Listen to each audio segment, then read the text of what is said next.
क्या हुआ तेरा वादा, अजित दादा. आता उघड उघड ते अजित दादा ना अरेजारीत बोलायला लागले. आकाचा आका सापडणार म्हणजे ते धनंजय मुंडेंच्यावर आहे. नमस्कार, मी संजय भोकरे. आपण पाहताय जनप्रवास लाईव्ह. सध्याचं राजकारण बघतोय आपण.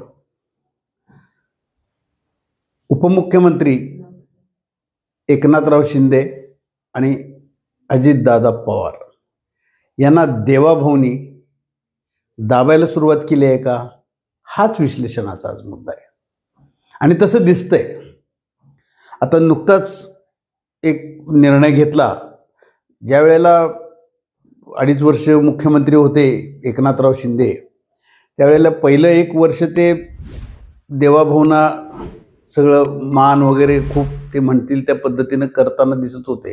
परंतु नंतर एकनाथ भाऊंनी देवाभाऊंच्यावरच निर्णय थोपवायला सुरुवात केली. ते बरेच मग पोलीस खात्यातले असतील, अन्य कुठले असतील, बदल्या असतील, त्याच्यात ते स्वतःचीच मनमानी करायला लागले. आणि हे देवाभाऊच्या लक्षात पण आलं, देवेंद्र फडणवीसांच्या हे लक्षात आलं. परंतु ते सबुरीनं घेत होते ते, कारण त्यांना काही करून सरकार चालवायचं होतं. भारतीय जनता पक्षाच्या 105 आमदार असताना सुद्धा, एवढ्या सीटा असताना सुद्धा ते नरम घेत होते. थोडं थांबून ठीक आहे, तुमचं खरं का तरी ही 2.5 वर्ष काढायची होती. पहिल्याच वर्षात ती भांडणं झाली असती तर विरोधी पक्षाला संधी मिळाली असती. आणि उद्धव, शरद पवार, काँग्रेस ही सगळी महाविकास आघाडीचे तसे आक्रमक झाले असते. त्यामुळे नमतं घेतलं धोरण. परंतु आता मात्र देवाभाऊ ऐकायला तयार नाहीत. 132 त्यांचेच आहेत भारतीय जनता पक्षाचे. आणि आता राष्ट्रवादी अजितदादा आणि एकनाथ भाऊ शिंदेच्यातले बरेच जण आज भारतीय जनता पक्षाकडे कललेले आहेत, त्यांच्या बाजूनच आहेत असं दिसतंय. आणि त्यामुळं स्पष्ट बहुमत भारतीय जनता पक्षाचं सुद्धा होऊ शकतं. आणि उद्धव ठाकरे आणि देवाभाऊ ह्यांचं कुठं मनोमिलन झालंय की काय असं म्हणायची आता वेळ आलेली आहे. जसं उद्धव भेटून गेले आणि सामना म्हणणं सुद्धा उदो चाललाय आज देवाभाऊंचा. हे काय म्हणायचं, राजकीय समीकरणं परत बदलतायत की काय. आणि एकनाथ शिंदे यांच्या काळातलं काही प्रकरणं अशी बाहेर काढायला लागलेत. MSRTCचं बघितलं, एसट्या बस भाड्यानं घ्यायच्या, त्या फायली ओपन केल्या आहेत आणि सगळ्याला स्थगिती देऊन टाकलेली आहे. 2800 कोटीचा त्याच्यात घोटाळा आहे असं आता बोललं जातं. नक्की काय प्रकरण आहे ते कळेल आता, हे उजेडात येणार. पण देवाभाऊंनी ते सगळं स्थगित करून सगळं थांबवून टाकले आणि चौकशी लावली. म्हणजे ही एकनाथ शिंदेना एक प्रकारची चपराकच म्हटली पाहिजे. त्यांना दाबायला सुरुवात झाली आहे म्हटलं पाहिजे. संतोष देशमुख हत्या प्रकरण, त्याच्यामध्ये आता सुरेश धस काय म्हणतात, देवाभाऊच आमचे नेते आहेत, देवाभाऊ सांगतील तेच आम्ही करतोय. आणि झडझडीत त्यांनी अजितदादांच्यावर अटॅक केला आहे.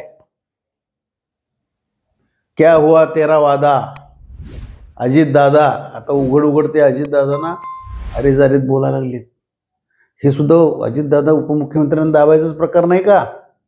ह्याच्या मागं पण देवाभाऊ आहेत का असं विचारणार ना, साधं गणित आहे. आणि सगळे आरोपी पुण्यात सापडतात. म्हणजे त्यांना काय म्हणायचं आहे, अजितदादांच्यावर हा आरोप कशासाठी चाललाय, आकाचा आका सापडणार म्हणजे ते धनंजय मुंडेंच्यावर आहे. आणि इकडे जरांगे सुद्धा आता तोप डागायला सुरुवात झाली आहे. घरात घुसून मारू, धनंजय मुंडेंना फिरून देणार नाही. आज जरांगे थोडं थांबले ते, पण तेही देवाभाऊंचंच कौतुक करतायत. मुख्यमंत्री बोलल्यामुळे थांबतोय आम्ही, ते आरोपींना फाशीची शिक्षा देणार आहेत त्यामुळे मी थोडं नमतं घेतोय असं तेही बोलतायत. म्हणजे मुख्यमंत्र्यांचं कौतुक सगळीकडनं आहे, पण हे 2 टार्गेटवर आहेत, हे उपमुख्यमंत्री एकनाथ शिंदे आणि अजितदादा पवार. हे चित्र आता स्पष्ट व्हायला लागलेलं आहे. म्हणजे उद्याच्या काळात काय राजकीय समीकरण, मग काय उद्धवनी काही नको आमचा पाठिंबा घ्या असं काही सांगितलंय का काय भारतीय जनता पक्षाला. आणि ह्या संतोष देशमुखच्या प्रकरणी मात्र हत्येच्या प्रकरणी हे लावूनच धरले. आता संपूर्ण आता बीड जिल्हा असं नाही, आता मराठा एकवटा लागलाय परत. आणि हा परत मराठा समाज एकवटला तर ओबीसी आणि मराठा असं परत चित्र महाराष्ट्रात दिसणार की काय? मग त्याच्या आतच हे काहीतरी देवाभाऊ ॲक्शन मोडवर येणार असं दिसायला लागले. आणि अजितदादांनी पण मौन बाळगलेलं आहे, एकनाथ शिंदेनी पण मौन बाळगलेलं दिसतंय. त्यामुळं भारतीय जनता पक्ष आगामी काळात आता स्वतंत्र निवडणुका लढवणार की काय अशी परिस्थिती आहे. महायुतीमध्ये सुद्धा ही भांडणं होणार आणि भारतीय जनता पक्ष मुंबईतही स्वतंत्र निवडणुका लढवणार असं काहीतरी काल परवाचं स्टेटमेंट आहे काही भारतीय जनता पक्षाच्या नेते मंडळींचं. म्हणजे महायुतीमध्ये काही खरं नाही आहे आणि बऱ्याच गोपनीय फायली आहेत की ज्या हे स्वतः देवाभाऊ उपमुख्यमंत्री होते देवेंद्र फडणवीस आणि अजितदादा, त्या काळात मुख्यमंत्र्यांनी जे जे काही निर्णय केलेले आहेत त्या सगळ्या फायली ओपन करायच्या आणि काही चुकीचं घडलं असेल तर त्याच्या इन्क्वायऱ्या लावायच्या, चौकशा लावायच्या आणि एकनाथ शिंदे यांना त्यांची जागा दाखवायची. हे भारतीय जनता पक्षाचं जे एकंदर आत्ताचं धोरण दिसतंय त्याचं आता फलित काय होईल हे आता आपल्याला 8 ते 10 दिवसातच बऱ्याच गोष्टी कळणार आहेत. कारण एकनाथ शिंदेचे आणि काही मंत्री असे आहेत की त्यांचे गैरकारभार, मग त्याच्यामध्ये तानाजी सावंत यांचं सुद्धा नाव आहे आणि कुणाकुणाचे नाव आहे, त्यांचा आरोग्य घोटाळा असेल का, की बऱ्याच गोष्टी निघण्याची शक्यता आहे आता. म्हणून मी आज विश्लेषणाचा मुद्दाच हा घेतला आहे. एकनाथ शिंदे आणि अजितदादा हे दोनही उपमुख्यमंत्र्यांना भारतीय जनता पक्षानंच म्हणजे देवाभाऊनी टार्गेट करायचं ठरवलंय का? आणि केंद्रानं सुद्धा तशी मान्यता दिली असणार आहेत केंद्रातील नेत्यांनी. कारण आधी सुरुवातीच्या काळात 2.5 वर्षापूर्वी बघितलं तर एकनाथराव शिंदे हे अमित शहा आणि ह्यांना अगदी कसं आपण जवळ आलेलो आहेत असं दाखवत होते, पण भारतीय जनता पक्षात तसं नसतं हे आता दोनही उपमुख्यमंत्र्यांना आता कळून चुकलेलं असेल. कारण त्याच्यामध्ये घेतलेले एकनाथ भाऊंचे निर्णय आणि संतोष देशमुख हत्या प्रकरणी अजितदादा हे दोघंही अडचणीत दिसत आहेत.